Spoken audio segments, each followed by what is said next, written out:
And let me tell you, I'm going to sink into the absolute mire of anti-white hatred here. Talk about a rag with a bunch of talentless losers that type for it. The Times of Israel. Murder or mitzvah, the title asks. Hunters, and this is, ladies and gentlemen, what did I say? And I continue to say about this this hunters and what they are doing here. I have said from the very beginning that this is created in a way for the anti-whites to serve anti-whiteism and yet have plausible deniability. And that is exactly what they have done.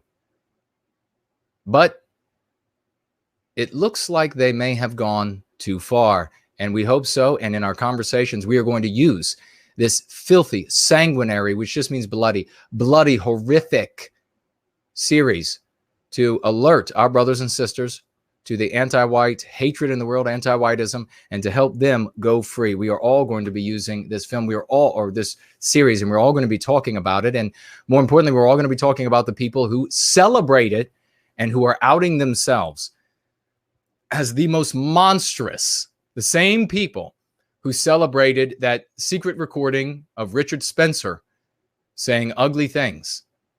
Those same people who celebrated that are celebrating this murdering of white people wholesale. All about plausible deniability.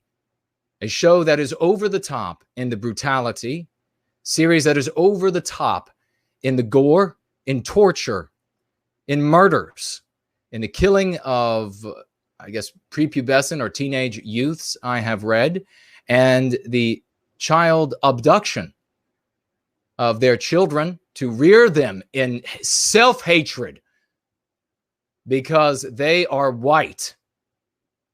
And here we have that first level of the plausible deniability, and here we see the ever slippery folks at the Times of Israel and other anti-whites now coming forward with another argument for plausible deniability that will only be plausible now to those who are actively lying or who are too goddamn stupid to be saved. Murder or mitzvah. Hunters grapples with the morality of killing, of Jews killing Nazis. You see, ladies and gentlemen, this whole series is made about questioning the morality of whether or not it is good for Jews to kill Nazis. Remember, there are no Nazis, ladies and gentlemen. Nazi is an anti-white slur for white people who are not anti-white. That is what you're going to say to your friends, family, and relatives when they say invariably, but it's just Nazis. There are no Nazis. There are no, all of these names, white supremacist, Nazi, racist, bigot, hater, homophobe, these are all just code word for white people who are not anti-white. Code words, code sayings for people, code catchphrases for people who are white and not anti-white. Actors say they're looking forward. Listen to this garbage. Listen to this lying filth. I mean, talk about the sophistry here. These people are so goddamn unctuous, and I apologize for my language. They are so unctuous that it's like hair gel is sliming out of their mouths when they speak. They leave, every time they speak, they leave a slug trail everywhere they go. That is how sophistical, how lying, acrobatic, virtuosic bastards these anti-whites are. Listen to this. Actors say they are looking forward to having viewers join them in grappling with this ethical puzzle of revenge for the Holocaust. That's what this is all about. It's just an ethical puzzle that they are trying to disembroil. And so they decided to create a TV series where a multiracial cast, I don't know if any of them are actually white or identify as white, perhaps. They're all anti-white, and that is all that matters, is that they're all anti-white. They go on a absolutely bloodthirsty spree, killing white people who are not anti-white. And the way they dehumanize and legitimize the murdering, and I apologize, I just screwed up. It's murder. The way they legitimize the murder is by calling these people Nazis. They're saying they're from the Nazi regime. And so this is the legitimization of murdering white people who are not anti-white. Quote, this is not murder. This is mitzvah. That's a quote from Meyer Offerman. I guess he offs a man or 100 who happen to be white.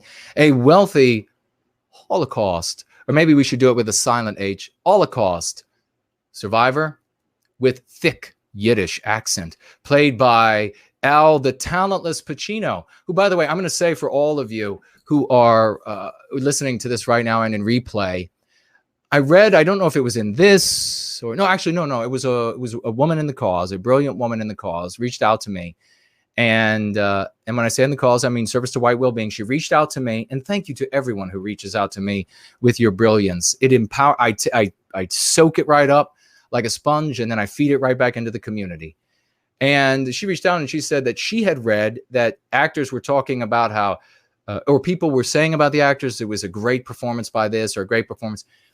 The reason why it's a great performance by these people, and I'm going to go ahead and say probably the best performance that all of these actors have ever given. And the reason why is because not a single one of these bastards is actually acting. They are all vehemently anti-white. What kind of piece of shit would work for a movie like this if they weren't you have to absolutely be anti-white to read a script where you are going to be slaughtering white people who are not anti-white in a just brazen way, in a over-the-top comic book style way, torturing people, running screws, just the same kind of brutality that we see out of ISIS, out of the Taliban. What kind of sick anti-white monster would you have to be? They are all, Al Talentless Pacino, are all going to be giving their best performances because not a one of them is going to be acting. This, ladies and gentlemen, is their real lives, their real sentiments. And you can decide with your dollars whether or not you want to watch another thing that these lousy prostitutes of the stage are doing ever again. In the first episode of Amazon Studios' Hunters, a hyped news show, hyped by whom? The anti-white bastards in the news and entertainment media. News show about a diverse band of Nazi hunters in the 1970s New York City, and debuts Friday on this streaming service. The writer here even says, not yours truly, the blood-soaked series. I will just add the blood-soaked of innocent white people. Boasts a cast packed with Jewish actors, many with close personal connections to the Holocaust. Those actors say they are looking forward to having viewers join them in grappling with the ethical puzzle embedded in Mayer's quote. So is that really what it is, or Meyer's quote? Meyer's quote, I should say. Is that really what they're doing, folks? Is that really what they want? What do we know about news and entertainment media and the influence it has on people? We study it in Go Free. Those of you who are studying Going Free and you are actually participating in the exercises, you will know exactly what I'm saying here, and I will read from there in just a moment. The center of the series really revolves around the moral, ethical question about, does it take evil to fight evil? Do you have to be a bad guy in order to effectively combat the bad guys? Says Logan. I'm just not even going to bother to say the last names of these people, so we give them no attention. Who plays the show's protagonist, Jonah. Says in a phone interview from Los Angeles, a place I must tell you absolutely as anti-white as they come.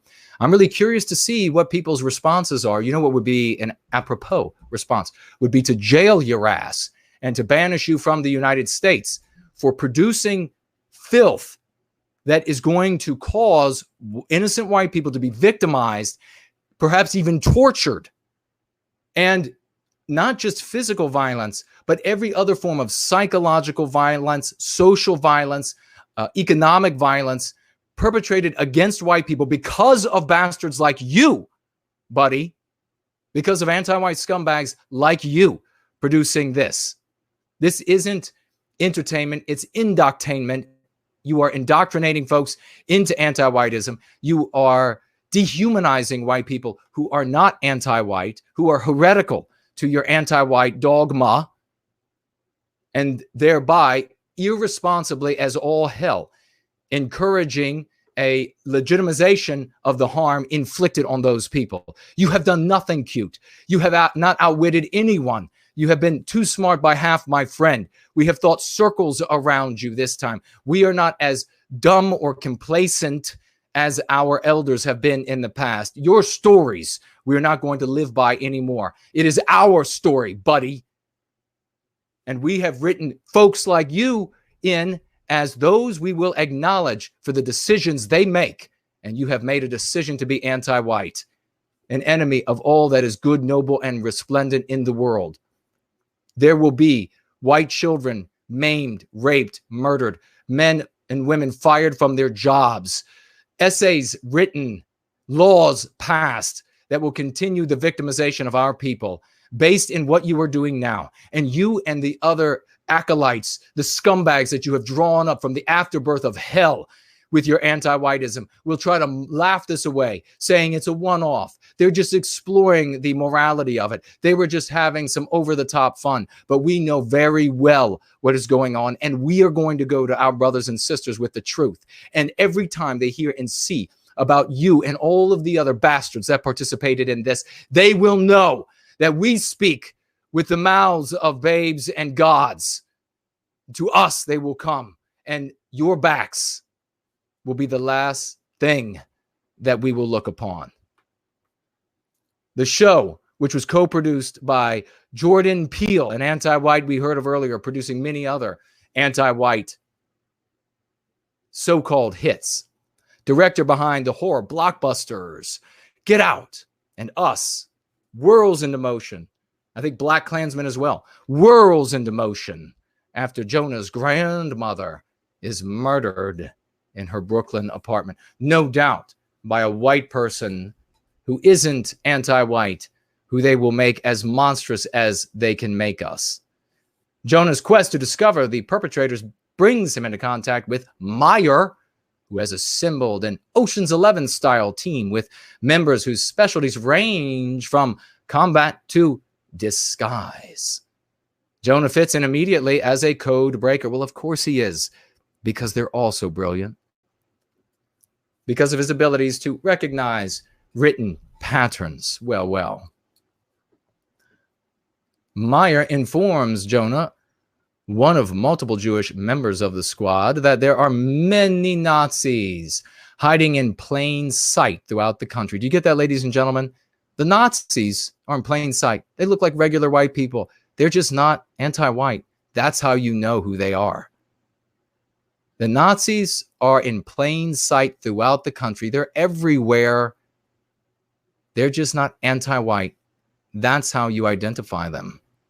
In fact, in the show's world, there is a large Nazi network that plans to establish a Fourth Reich. The hunters set to work to dismantle it. And they aren't afraid to get their hands dirty. And this is not me. This is even the author in the Times of Israel, the talentless typist writing here, hands dirty and very bloody along the way. So, ladies and gentlemen, they're not talking about fictitious Nazis. If we were to produce a television series, even a cartoon, a one-off cartoon, and we said we were just wanted to, in an over-the-top way, explore a very bloody revenge or a very bloody violence against anti-whites. And we wanted to raise the question with the public about whether or not it would be moral for white people to wholesale murder anti-whites, even in their teens, and kidnap their children so that we could rear them to be white positive. We just wanted to explore the morality of that with the public. What do you think the anti-whites would say? Would that be acceptable? Or would you see the cartoon's creator go straight to jail? Would you see the condemnation pour in from religious leaders, from the government? They would move heaven and earth to pass laws, to silence us, to ban us from these platforms that we're speaking on, everything that you can see. Legislation that they have already written and ready to move on a moment's notice would be put into work at the different governmental bodies. They would be set out on the floors. They would be voting on them and passing them like this overnight to take more of our rights away. There wouldn't be this permission. There wouldn't be this allowance to plausibly deny our way out of the message that was actually being sent here. And that's what we're going to talk about when we are talking with our friends, family, and strangers to help them go free of this garbage. Do not, by the way, do not refer to this as revenge porn. This is deleterious. It will harm our cause. The anti-whites are not getting revenge. We have done nothing to them. We are innocent. They are the victimizers. Do not call it revenge porn. Do not call it revenge porn. You call them anti-whites. Revenge porn does not identify an attacker. It does not identify a victim, and is not identifying a victim's group. It does not identify a victim's group being harmed, and therefore, by way of that group, the victim being harmed. It does not work for us. Anti-white works for us. Revenge porn does not, because it doesn't create a people on all of the levels I just said and more. I don't have time to articulate. And there is no revenge being had. We have done nothing to them. I don't care. Do not say, but Jason, in their story, screw their story. I don't give a damn what they say in their story. All that matters is our story. Do not say revenge porn. This is utterly, the totality of this is utterly irresponsible, even by those who are innocent in this. And there are going to be maybe 3 in the whole world who innocently endorse something like this as an exploration of morality or just an over-the-top comical display of violence. There is, it is absolutely, for those 3 people, irresponsible to take such a position if there are 3 out there, because it is going to end in violence perpetrated against white people. It is an endorsement of violence. It is a legitimization of violence. It is further a legitimization by the universities who are not going to speak out against this sort of propagandic, anti-white propagandistic garbage. The governments who are not going to be state level, county level, federal level, the departments in these governments who are not going to be speaking out to move to punish these individuals for encouraging. You know very well that if we even got to work on a script like this, that the government would move in and say that this is going to cause terrorism. You're all going to jail for the incitement of terroristic behavior. You know very well that the government would not, the anti-white government would not allow this. So you are going to use that when you are talking with your friends, family, and strangers. Now we're going to talk about the subconscious mind. I'm going to get a drink. I'll see what you say, and we'll talk about the subconscious mind and how this garbage lands on people. Because to the subconscious mind, ladies and gentlemen, this isn't fiction. This is fact. So let me get a drink, see what you have to say. We'll take a look at the super chat.